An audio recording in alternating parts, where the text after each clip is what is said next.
예, 우리 교회 찬양대 찬양을 들을 때마다 항상 드는 생각 중에 하나가 숫자가 다가 아니구나 하는 생각, 실력이 다가 아니구나 하는 생각. 역시 하나님 앞에 드려지는 찬양은 영감의 찬양이어야 되는구나 하는 생각이 듭니다. 명절인데도 불구하고 이 찬양대의 자리를 지켜주신 우리 찬양대원들과 그리고 찬양팀 승김의 귀한 종들에게 진심으로 감사를 드립니다. 우리 박수 한번 쳐서 칭찬해 주시면 고맙겠습니다. 설날이네요. 그지요? 참 마음이 좋습니다. 설날만 생각하면 왜 이렇게 마음이 좋고 들뜨고 설레이는지, 나이가 57이 되어도 여전히 어린아이가 되는 절기가 바로 이 같은 설날이 아닌가 하는 그런 생각이 듭니다. 이렇게 아름답고 행복한 절기를 맞이하여 사랑하는 성도 여러분들 가정에 하시는 일 가운데 우리 좋으신 하나님의 은혜와 축복이 함께 하시기를 주의 이름으로 축원합니다. 전후자에 계신 분들이 한번 인사 나눠보시죠. 새해 주의 복 많이 받으세요. 한번 인사 나눠보시죠. 예, 잘하시네요. 예. 예수를 믿지 않는 사람들은 새해 복 많이 받으세요 그러는데 우리는 주의 복 많이 받으세요. 한번 해볼까요? 새해 주의 복 많이 누리세요. 한번 해보시죠. 네. 왜 그런 인사를 여러분들에게 소개해드리느냐면요, 받는 분은 많은데 누리지를 못하시더라고요. 누려야 되는데 하나님은 우리에게 받고 그거를 간직하고 살라고 주신 것이 아니고 누리라고 주셨는데 누리지를 못하는 분들이 참 많으시거나 하는 생각이 들어서 그런 인사를, 그런 덕담을 나누도록 여러분들을 초청했습니다. 마지막에 덕담 하나 더 나눌까요? 이번에 이렇게 해보시는 겁니다. 새해 주의 복 많이 나누세요. 시작. 새해 주의 복 많이 나누세요. 예. 정말 멋있잖아요. 그죠? 새해 주의 복 많이 받고 그거를 누리고 또 많은 사람들에게 나눠주는 삶.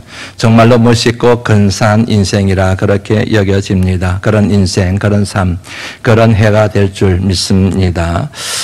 이어령, 읽고 싶은 이어령이라고 하는 제목의 책, 가까이 두고 제가 즐겨보는 책 가운데 하나입니다. 그 책에 참 재미있는 얘기들이 나와요. 그 중에 한 내용입니다. 새해가 되면은 한 살 나이를 더 먹는다라고 하는 표현을 쓰지요. 나이를 먹는다. 연세 드신 분들에 대해서는 나이를 드신다 혹은 연세를 드신다라고 그렇게 표현을 합니다. 나이를 먹는다는 표현이 참 재미가 있어요. 그 표현 가만히 생각해 보면 나이를 먹는다. 의문이 생길 수밖에 없지요. 나이를 먹을 수 있나? 음식을 먹는다, 밥을 먹는다, 빵을 먹는다, 이렇게 하는 표현이 가능한데 그런 표현에 어울리는 동사 먹는다는 것을 나이에다가 연결시키면 어색하잖아요. 나이를 먹는다. 아니, 나이를 먹는다는 게 뭘 의미하지? 그런 의문까지 생기는 그런 표현이 나이를 먹는다는 표현이지요. 히라보로 시간을 뜻하는 단어가 있습니다. 그거를 크로노스라고 그렇게 얘기를 합니다. 크로노스. 그거는 사람의 시간을 얘기해요. 과거가 있었죠. 현재가 있죠. 미래가 있죠. 과거, 현재, 미래. 이렇게 수평적으로 흘러가는 시간을 크로노스라고 얘기를 합니다. 이 단어에서 크로놀로지라고 하는 연대기, 연대순, 연대표라고 하는 영어 단어가 나오게 되지요. 그런데 또 다른 하나의 시간이 있지요. 그게 바로 카이로스, 하나님의 시간이라는 뜻을 가지고 있습니다. 시간이 두 개인데 하나는 사람의 시간이고 다른 하나는 하나님의 시간입니다. 물론 사람의 시간도 하나님의 시간 속에 포함되어져 있는 것이지요. 그런데 그 의미는 전혀 다릅니다. 사람의 시간 크로노스는 과거, 현재, 미래, 또 과거, 현재, 미래 이런 식으로 흘러가는 시간을 크로노스라고 얘기를 하죠. 연대기처럼 연대순 그렇게 되는 거죠. 그런데 카이로스는 이렇게 수평적으로 가는 시간이 아니고 마주치는 시간을 얘기하는 거예요. 마주치는 시간, 하나님의 사건, 하나님의 뜻, 하나님의 섭리, 하나님의 역사가 일어나는 타이밍, 그거를 일러서 카이로스, 하나님의 시간이라고 그렇게 얘기를 합니다. 그런데 히랍 신화에 보면은 재미있는 얘기가 나오는데요. 시간, 사람의 시간을 뜻하는 크로노스라는 신이 있어요. 시간을 신에다가 비유하는 거지요. 크로노스라고 하는 이 신이 있는데 이 신이 자식들을 다 잡아먹어버려요. 재미있는 문화이지요. 감이 오시지요. 크로노스라는 신이 있는데 그 신이 자기 자식들을 다 잡아먹어버린다. 여기에 담겨있는 의미가 뭔지 감이 오시리라 그렇게 생각을 합니다. 시간은 모든 살아있는 것을 잡아먹는다는 거예요. 모든 살아있는 것을 자식이든 뭐든 살아있는 것은 다 잡아먹어버리게 된다. 시간 앞에 살아있는 것들은 다 소멸되어 버린다. 시간이 지나고 세월이 지나면은 살아있는 모든 것들은 다 소멸되어 버리고 사라지게 된다. 사람의 인생 그러지 않습니까? 생로병사라고 그러잖아요. 태어남, 그리고 늙음, 병듦, 죽음. 사람의 인생 여정, 라이프 정이라고 그러지요. 삶의 여정이 그렇잖아요. 사람이 태어나서 자라게 되잖아요. 살기 위해서 밥을 먹고 살기 위해서 돈을 벌고 살기 위해서 일을 한다고 하는데 사실은 시간이 지날수록 다가오는 것은 삶이 아니라 늙음이요, 병듦이요, 결국에는 죽음이 된다는 것. 그것을 뜻하는 단어가 생로병사라고 그렇게 표현을 하지요. 사람에게만 생로병사가 있는 것은 아니죠. 동물의 세계에도 생로병사가 있어요. 제가 동물의 세계를 참 좋아해서 TV를 가끔씩 보는데요. 생로병사가 있더라고요. 태어나지요. 자라잖아요. 늙어가잖아요. 병들잖아요. 때가 되면은 여러분 동물들도 나이 들어서 병들어서 죽더라고요. 그런 식물도 마찬가지이지요. 나무들도 마찬가지지 않습니까? 나무들도 식물들도 꽃들도 가만히 들여다보면은 생로병사가 있다는 거이지요. 살아있는 것만 생로병사가 있는 게 아니고요. 죽어있는 것들도 무생물들도 생로병사가 있다는 것 아실 겁니다. 무쇠를 한번 생각해 보세요. 아주 강해 보이는 무쇠, 시간이 지나잖아요. 그러면 쇠가 녹이 슬어요. 어떤 쇠덩어리도 그렇게 윤이 나든 광택이 나든 그런 쇠도 시간이 지나면은 그게 여러분 녹이 슬어요. 허물이 벗겨져요. 그러다가 먼지가 되어서 사라지고 그러잖아요. 오래전에 옛 유물들 박물관에서 보면은 옛날에 그렇게 병사들이 사용하던 칼날들이 그렇게 날카로웠을 것 같은데 시간이 지나니까 세월이 지나니까 다 낡아가지고 툭툭툭 부러지게 되고 가루가 되고 먼지가 되는 그런 상황에 가지 않습니까? 그러니까 살아있는 것이든 죽어있는 것이든 생명 있는 것이든 생명 없는 것이든 시간을 이길 수가 없다.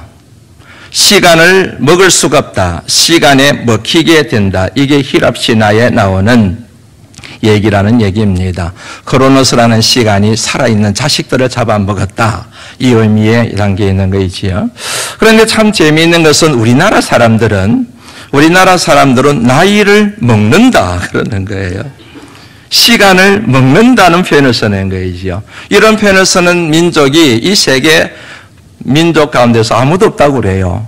오직 우리나라 사람들만 나이를 먹는다. 시간을 먹는다. 다시 말씀드리면 사람이 시간에 먹히는 것이 아니라 사람이 시간을 잡아먹는다. 와구 입안에 넣고 막 이렇게 깨뜨려 막 먹는 거를 생각하시면 돼요. 시간을 먹는다는 거예요. 참 별난 민족이라는 생각이 들지 않으세요? 참 재미있는 민족. 그래서 우리나라 사람들이 이 같은 표현을 통해서도 언어적 표현을 통해서도 진취적이고 뭔가 기상이 뛰어난 그런 민족이 되는 이유도 여기 있지 않나. 여하튼 나이를 먹는다는 의미가 그렇다는 얘기이지요. 나이를 먹는다는 이 표현에서 우리가 주목해 봐야 될 게 먹는다는 겁니다. 먹는다는 거. 여러분 아침에 오실 때 식사하고 오셨잖아요. 음식을 들고 오지 않으셨습니까? 왜 먹을까요? 간단하지요. 살기 위해서 먹는 거지요. 살기 위해서 먹지 않습니까? 살기 위해서 밥을 먹고 살기 위해서 식사를 하고 그러지요. 그 다음에 조금 시간이 지나면 왜 먹느냐면요. 건강을 위해서 먹는 겁니다. 건강하기 위해서. 먹고 살 것이 없던 시대는 생존하기 위해서 먹었는데 이제 좀 먹고 살만하면 건강을 지키기 위해서 오래 살기 위해서 먹는 거이지요. 그리고 이게 좀 더 발전하게 되면요. 행복하기 위해서. 예전에 우리 어른들의 세대는 못 먹고 못 살던 시대는 살기 위해서 막 먹었거든요. 근데 요즘은 살만해졌잖아요. 그러니까 행복하기 위해서 먹는 거예요.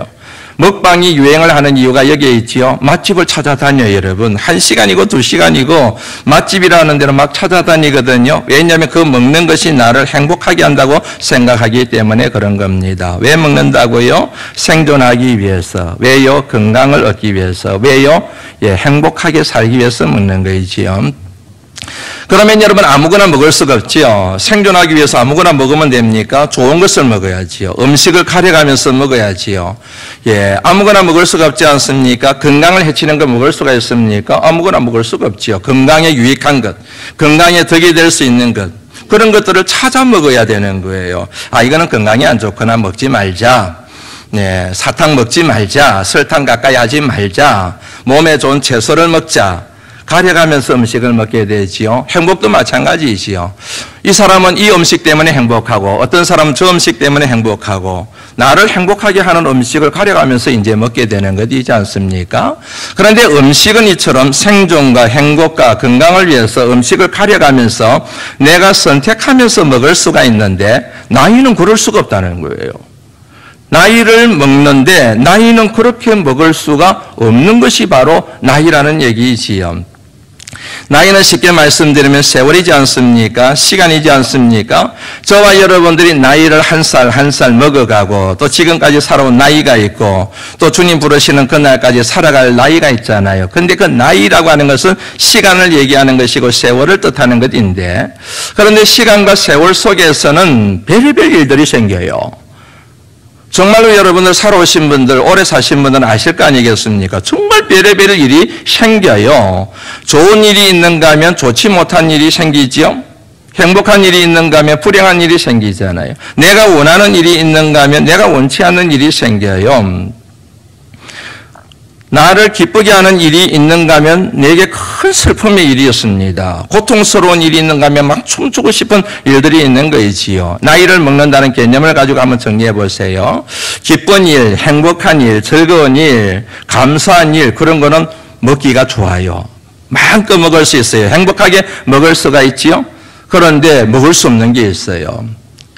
나쁜 일, 악한 일, 내가 원치 않았던 일, 불행한 일들 유쾌하지 못했던 일, 그거를 내가 먹을 수가 있습니까? 먹을 수가 없는 거예요. 그것을 먹을 수가 없습니다. 그렇다고 해서 피할 수가 있나요? 도망갈 수가 있나요? 그게 또 안 되잖아요. 결국은 먹게 되거든요. 먹게 되는데 그 순간 뭐가 생길까요? 탈이 생기는 거예요. 마음에 탈이 생기는 거예요. 먹기 싫은 것을 먹지 않고는 살아갈 수 없는 인생이잖아요. 불행했던 일, 슬펐던 일, 실패했던 일들, 상처받았던 일들 먹기 싫은데 먹지 않고 살아갈 수 없으니까 결국 먹게 되는데 먹고 난 뒤에 탈이 생기는 거예요. 탈이 생겨가지고 병이 생겨요. 속병이 생겨요. 우울증에 걸려요. 밤잠을 못 이루어요. 눈물이 나요. 자꾸만 우울해져요. 살맛이 나지를 않아요. 그것 좀 제발 안 먹었으면 좋겠는데 그것 안 먹고 살았으면 좋겠는데 인생이라는 게 그런 게 아니지 않습니까? 결국은 먹을 수밖에 없는데 먹고 나면 꼭 탈이 생겨서 소병을 앓다가 그 병이 발전해져서 큰 병을 이루게 되고 빨리 늙어버리게 되고 병들게 되고 그러다가 시름시름 앓게 되고 그게 여러분 우리 인생이잖아요. 그런 면에서 봤을 때 나이를 먹는다는 것 이게 여간만만한 일이 아니라는 거죠. 음식은 내가 가려가면서 먹을 수 있지만 나이는 내가 가려가면서 먹을 수 있는 대상이 아니라는 이 같은 문제가 있다는 얘기지요. 이 같은 문제를 극복하기 위하여 만들어진 표현이 나이를 먹어버리자. 나이, 시간, 세월 가운데 일어나던 어떤 일이든지 간에 그거를 내가 다 삼켜버리자. 시간에 내가 함몰되는 게 아니라 시간에 내 인생을 빼앗겨버리는 게 아니라 시간이 나를 공격하도록 내버려 두는 게 아니라 그 시간을 내 생명의 자리로 내 인생 가운데로 확 끌어당겨서 내가 입에 넣고 와구와구 음식을 먹듯이 먹어버리자. 그렇게 살지 않으면 살 수 없는 인생이다. 그것이 슬픈 일이든 그것이 고통스러운 일이든 그것이 아픈 일이든 그것이 불행한 일이든지 간에 그것을 억지로 먹지 말고 그냥 내가 스스로 그것을 취해가지고 입에다가 집어넣고 그것을 씹어 먹어버리자. 마치 떡국을 먹듯이 떡국 한 그릇을 먹듯이 내 삶에서 일어나는 모든 일들을 다 집어삼켜버리자. 정리가 되시지요? 떡국을 먹어야 돼요. 새해가 되면 떡국 드셨던지요? 내일 모레 됐을 날인데 떡국을 꼭 드셔야 됩니다. 떡국을 먹는 의미가 여기 있습니다, 여러분. 떡국을 먹어야 한 살이 먹었다 그러잖아요. 떡국을 먹지 않으면 한 살이 아직까지 안 먹었다 그러지요. 떡국 드셨습니까? 이제 한 살 더 드셨네요. 그러지 않습니까? 떡국은 뭐로 만들까요? 떡으로 만들잖아요. 그 떡 재료가 뭐인가요? 쌀이잖아요. 봄에 벽씨를 뿌려가지고 가을에 추수를 하지 않습니까? 그런데 여러분, 벽씨가 자라서 모판에서 자라가지고 모심기를 해서 그리고 가을에 추수할 때까지 얼마나 많은 풍상을 겪습니까? 그냥 고이고이 자라서 하늘에 곡식이 되는 것이 아니라 풍상을 겪으면서 가을에 추수할 수 있는 알곡이 되는 것이지 않습니까? 떡국의 의미가 그거예요, 여러분. 떡국을 먹는다는 것은 그냥 한 끼 음식을 먹는다는 의미가 아니고 그 같은 풍상을 겪은 그 쌀알들이 모여서 떡이 되고 그것을 음식으로 만들어서 먹듯이 내 삶 가운데 일어나는 어떤 일이든지 간에 어떤 풍상을 겪든지 간에 내가 그거를 다 집어삼켜 먹어버리겠다. 그래야 나이를 먹는 것이고 그래야 세월을 감당할 수 있는 것이다. 이 같은 의미가 담겨져 있는 것이지요. 그래서 여러분, 떡국 한 그릇을 먹음으로 해서 우리의 육신에 힘을 얻듯이 건강을 얻듯이 내가 나이를 들면서 나이 가운데 세월 가운데 시간 가운데서 일어나는 별의별 일들 좋은 것만 받는 것이 아니라 삶을 살아가면서 만나게 되는 나쁜 일조차도 내가 먹어버림으로 그것을 내 삶을 진보하고 발전시키기 위한 자양분으로 영양분으로 삼아버리자 하는 이 같은 의지가 담긴 말이 나이를 먹다. 그만큼 여러분 진취적이고 적극적이고 능동적으로 삶을 받아들이는 그 같은 뜻을 함축하고 있는 말이 바로 나이를 먹다라는 표현인 것 여러분들 마음에 한번 정리를 하시면 좋을 것 같습니다. 이 나이를 먹다라는 표현과 연결되어 있는 게 있습니다. 그게 뭐냐면 마음을 먹다예요. 마음을 먹는데요. 예, 나이를 먹는다라는 말도 이상하지만은 우리말에 마음을 먹는다. 마음을 잘 먹는다. 마음 잘 드셔야 됩니다. 마음을 단단히 드셔야 됩니다. 마음을 단단히 먹다. 마음을 먹는다고 얘기를 해요. 그 말도 여러분들 참 재미있잖아요. 마음을 먹는다. 마음을 잘 먹는다. 마음을 단단히 먹는다. 이 말의 의미는 어떤 일이 생기든 어떤 문제를 만나든 마음이 흔들리지 아니하고 견고하게 평상심을 유지하는 상태, 그것을 마음을 먹는다. 마음을 잘 먹는다. 마음을 단단히 먹는다. 그렇게 여러분 설명을 할 수가 있는 것입니다. 여러분들이 기대해 주신 덕분에 많이 제가 차도가 있어졌어요. 여하튼 수술을 받고 그 이후로 제가 여러분 굉장히 제 삶에 제 목회 여정에 많은 변화들이 일어난 것 같아요. 저하고는 비교할 수 없는 큰 수술을 받으신 분들에 비하면은 세 발의 피에 지나지 않지만은 제 나이 때에 이런 수술을 받는 것 자체가 제게는 큰 충격이고 크나큰 교육이고 훈련의 기회가 된 것은 분명한 것 같습니다. 기대해 주신 여러분들에게 감사를 드립니다. 정말 싫던데요. 예, 병원에 입원하는 날 정말 싫더라고요. 가기 싫더라고요. 예, 이제 화요일날 입원을 하고 수요일날 이제 수술을 받아야 되는데, 정말 병원에 가는 거, 정말 힘들다, 가기 싫다 하는 생각이 들더라고요. 그래서 여러분, 아픈 분들이 병원 입원하시는 분들, 수술 받으러 하시는 분들 마음을 그전에는 마음으로 깊게 제가 느끼지 못했던 것 같아요. 그런데 이제는 제가 그 마음을 정말 헤아릴 수 있을 것 같아요. 그래도 피할 수가 없지 않습니까? 그 시간에 직면해야 되지 않습니까? 도망가고 싶다고 해서 도망갈 수 있는 게 아니잖아요. 그래서 입원을 했잖아요. 시간이 흘러가면 흘러갈수록 어떻게 되는 거지요? 수술 시간이 다가오잖아요. 그런데 그게 참 시간이 흘러가는 게요. 왜 이렇게 시간이 빨리 흘러가는지. 이 시간 흘러가는 게 정말 싫던데요.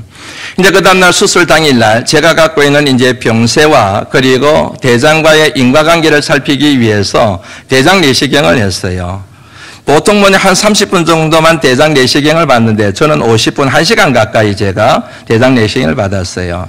제가 부정맥이 있습니다. 심장이 그렇게 건강하지가 못해요. 그러니까 대장 내시경 할 때마다 수면 내시경을 하는 게 아니고 생자로 해야 되는 겁니다. 전에 한번 했거든요. 힘들었거든요.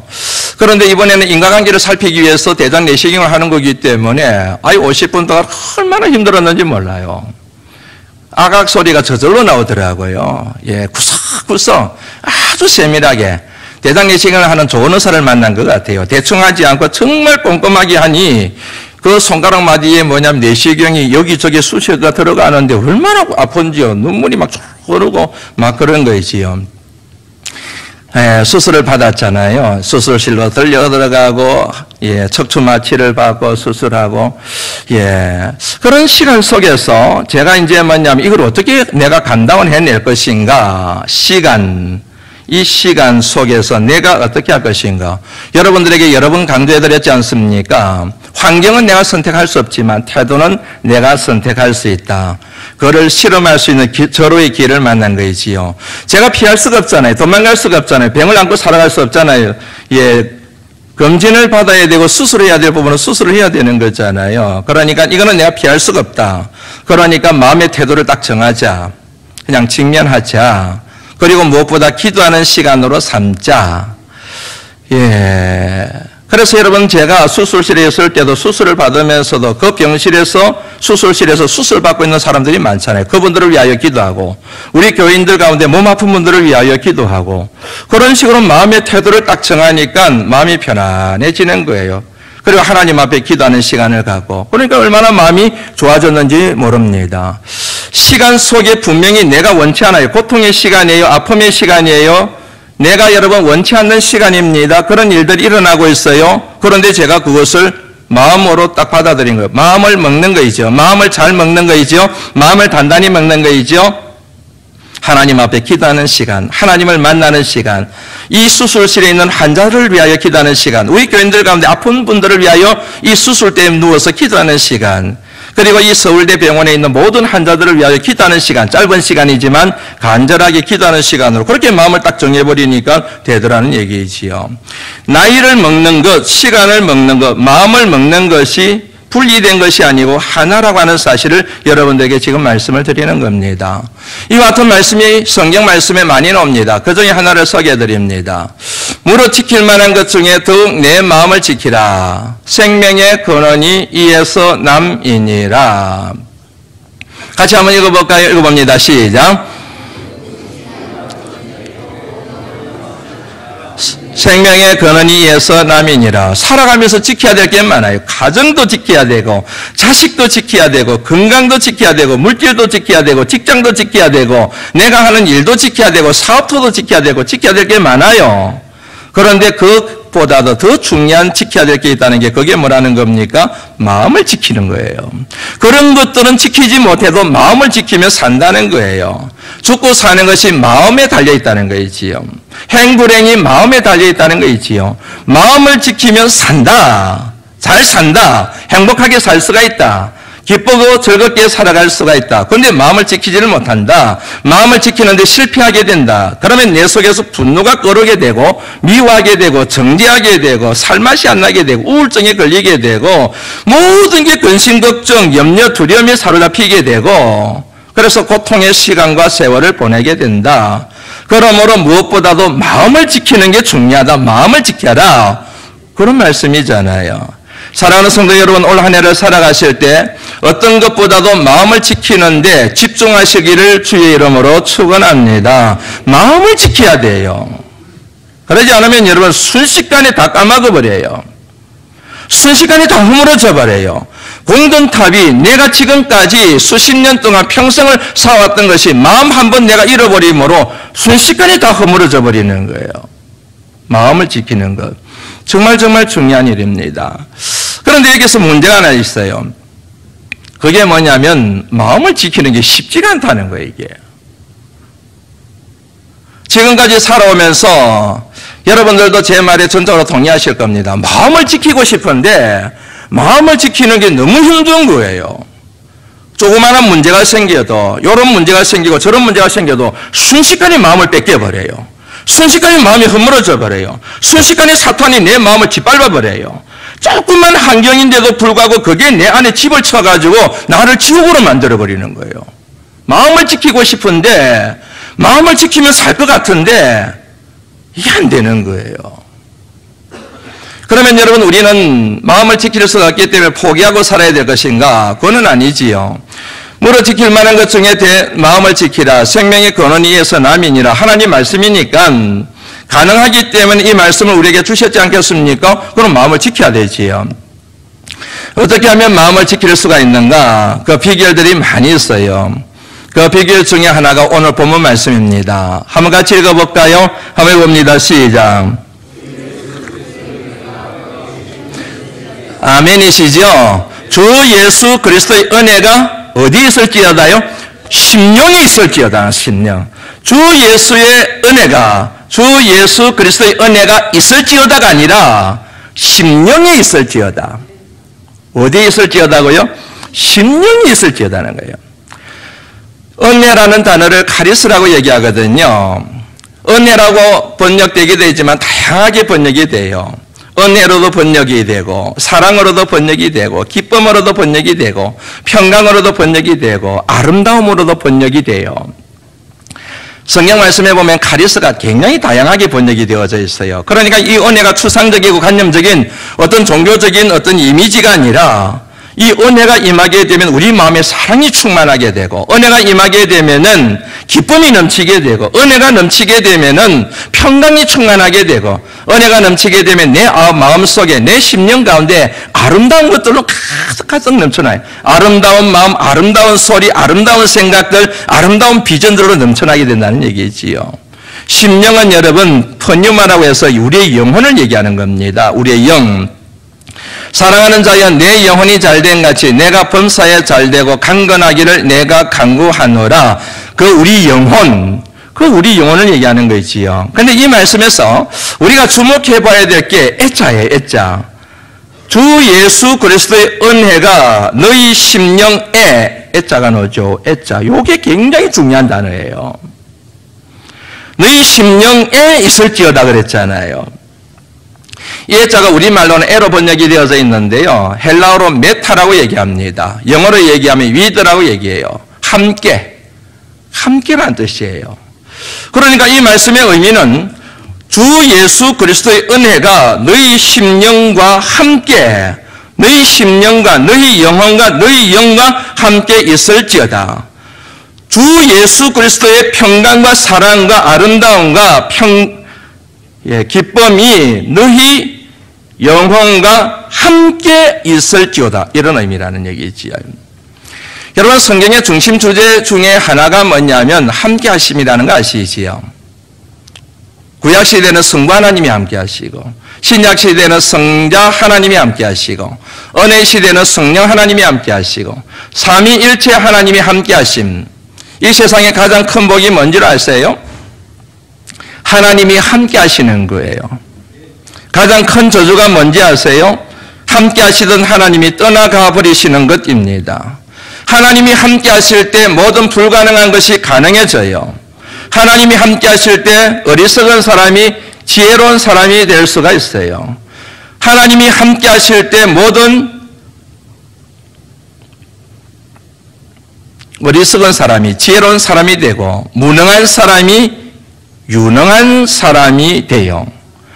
함께 하시던 하나님이 떠나가 버리시게 되면 가능한 모든 일이 불가능해져 버려요. 하나님이 떠나가 버리시면, 하나님으로부터 버림을 당하게 되면 그렇게 똑똑하고 유능하던 사람이 어리석고 무지한 사람으로 전락해 버리고 맙니다. 하나님이 함께 하시면 내 나이 가운데, 내 인생 가운데 어떤 일을 만나든 와구와구 씹어먹을 수가 있습니다. 왜냐하면 하나님이 함께 하심으로 인하여 모든 근심, 걱정, 염려, 두려움이 변하여 기쁨이 되고 찬양이 되고 감사가 되는 역사가 일어나기 때문입니다. 그러므로 저와 여러분이 살아가면서 하나님 앞에 정말로 간구해야 될 복, 물질을 주세요, 건강을 주세요, 이게 아니라 하나님 우리 가정과 함께 하시옵소서, 하나님 저와 함께하여 주옵소서, 함께 하시는 하나님의 은혜를 구하는 것이 올바른 믿음의 간구인 줄로 믿습니다. 하나님이 함께 하실 줄 믿습니다, 여러분. 올 새해가 되었는데 하나님이 함께 하실 거예요. 한번 따라서 해보시겠습니까? 하나님이 함께 하실 줄 믿습니다. 그러면 된 거예요, 여러분.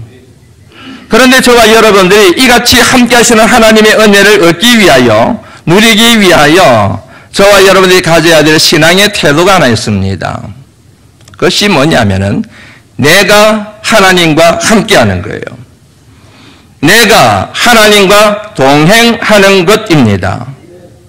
이거는 별로 아멘이 안 넣으시네요. 하나님이 나와 함께 하실 것을 원하시면은 내가 또한 하나님과 함께 된다니까요. 한번 확인하고 넘어갈까요? 창세기 5장 21절 말씀 한번 보시죠. 한번 읽습니다. 시작. 에녹은 65세에 모두셀라를 낳았고 모두셀라를 낳은 후 300년을 하나님과 동행하며 자녀들을 낳았으며 23절 그는 365세를 살았더라. 24절 에녹이 하나님과 동행하더니 하나님이 그를 데려가심으로 세상에 있지 아니하였더라. 하나님이 에녹과 동행한 게 아니라 에녹이 하나님과 동행했더라. 그렇지요? 예, 22절 말씀에도 보면은 하나님과 동행하며 24절 말씀에도 에녹이 하나님과 동행하며 이 말씀이 여러분 얼마나 기발한 표현인지 모릅니다. 하나님이 에녹을 부둥켜 안고 동행한 게 아니라 에녹이 하나님과 함께 했다는 거예요. 다시 한번 확인하고 넘어갈까요? 창세기 6장 9절 8절 말씀 한번 읽어보시죠. 한번 읽어봅니다. 시작. 여호와께 은혜를 입었더라. 노아는 여호와께 은혜를 입었어요. 모든 사람들은 은혜를 입지 못했는데 노아만큼은 하나님께 은혜를 입었어요. 왜요? 9절 말씀을 씁니다. 시작. 노아는 의인이요 당대의 완전한 자라. 그는 하나님과 정말 여러분 전율이 일지 않으세요? 그는 하나님과 동행했다는 거예요. 노아가 하나님과 동행했다는 거예요. 하나님이 그와 동행함으로 그가 은혜를 입은 것이 아니라 그가 하나님과 동행함으로 하나님의 은혜가 그에게 있었더라. 이게 여러분 신앙의 관건입니다. 아무리 하나님이 함께 하셔도 내가 하나님과 함께 하지 않는데 어떡하겠습니까? 볼지어다 내가 문 밖에 서서 두드리노니 누구든지 내 음성을 듣고 문을 열면 내가 들어가 그와 함께 더불어 먹고 그는 나와 더불어 함께 먹으리라. 하나님이 말씀하시고 하나님이 은혜를 베푸시고 하나님이 함께 하시고 하나님이 동행하시는데 나는 마음의 문을 열지를 않아요. 하나님과 함께할 마음이 없어요. 하나님과 동행하지를 않아요. 그러면 하나님이 그가 마음의 문을 열고 주님을 초청할 때까지 하나님과 동행하겠습니다. 하나님과 함께하겠습니다. 그렇게 결심하고 다짐할 때까지 하나님이 기다리시겠다는 거예요. 이제 말씀을 마무리하려고 합니다. 일상의 영성, 일상의 성교, 원래 우리 교회가 정한 표입니다. 그런데 여기 한 가지가 더 더해져야 됩니다. 그것은 일상의 기적입니다. 하나님께서 저와 여러분들에게 일상의 기적이 되는 은혜를 언제나 허락하여 주고 계십니다. 그런데 이 같은 일상의 기적을 저와 여러분들이 체험하고 얻기 위하여 중요한 토대가 있습니다. 근간이 있습니다. 그게 바로 일상의 영성입니다. 복 있는 사람이 어떤 사람입니까? 악인의 꾀를 쫓지 않는 사람입니다. 죄인의 길에 서지 않는 사람입니다. 오만한 자의 자리에 앉지 않는 사람입니다. 어떤 사람이 복 있는 사람입니까? 오직 여호와의 율법을 절구하여 그 말씀을 주야로 밤낮으로 묵상하는 사람입니다.